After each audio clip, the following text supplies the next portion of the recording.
ఆదివారమున తెల్లవారుజామున ఇంకనూ చీకటిగా ఉండగా మరియా యేసు సమాధి వద్దకు వెళ్ళెను.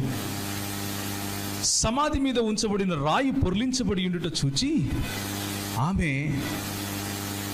ఏడ్చుచూ ఉండెను. సమాధి బయట ఆమె నిలబడి తొంగి చూడగా తెల్లటి వస్త్రములు ధరించుకొని ఉన్న ఇద్దరు దేవదూతలు యేసు శరీరము ఉంచబడిన తలవైపున ఒకరు, కాళ్ళ వైపున ఒకరు కూర్చునియుట ఆమె చూసెను. అప్పుడు వారు, అమ్మా, ఎందుకు ఏడ్చుచున్నావు అని ఆమెను అడుగగా, మరియా, నా స్వామిని ఎవరో తీసుకొని పోయారు, ఎక్కడ ఉంచితిరో కూడా నాకు తెలియదే అని ఏడ్చుచూ వెనుకకి తిరగగా ఆమె వెనుక యేసు నిలబడి ఉండుట ఆమె చూచెను. అయితే ఆమె ఆయన యేసు అని గుర్తించలేకపోయాను. ఆమె తోటమాలి అనుకుని, అయ్యా, నీవు నా ప్రభువును మోసుకొని పోయినచో నాతో చెప్పుము, నేను వచ్చి ఆయనను ఎత్తుకొని వచ్చేదను అని చెప్పాను. అందుకు యేసు ఆమెను చూచి మరియా అని పిలువగా, రబ్బుని అని ఆమె యేసు వైపుకు తిరిగాను. అందుకు యేసు, నన్ను ముట్టుకొనవద్దు, నేను ఇంకనూ తండ్రి వద్దకు ఎక్కిపోలేదు.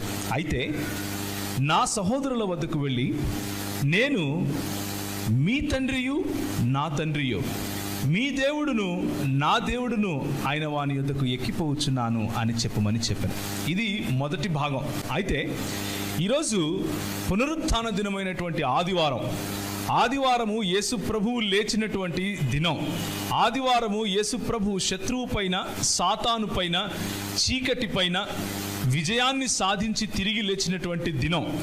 అయితే లోకంలో విజయానికి చాలా చాలా రకాలైనటువంటి అర్థాలు ఉన్నాయి.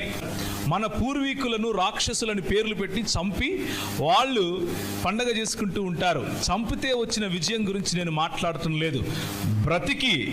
మనల్ని బ్రతికించే ప్రక్రియలో వచ్చినటువంటి విజయం గురించి నేను మాట్లాడుతున్నాను. దేవుడు కృపాసత్య సంపూర్ణుడిగా మన మధ్య నివసించినటువంటి యేసు ప్రభు మన కోసం, నీ కోసం, నా కోసం, మన పాపాల్లో మనం చచ్చి ఉన్న సమయంలో, మనము ఎట్టకేలకు అస్సలు పనికిరాని జీవితంలో ఉన్న మన సమయంలో ఆయన మన కోసం, నీవు ఏ సిలువలో అయితే వేలాడాలో, ఏ పాపానికి తగిన శిక్ష అయితే నువ్వు పొందాలో ఆ పాప శిక్షను ఆయన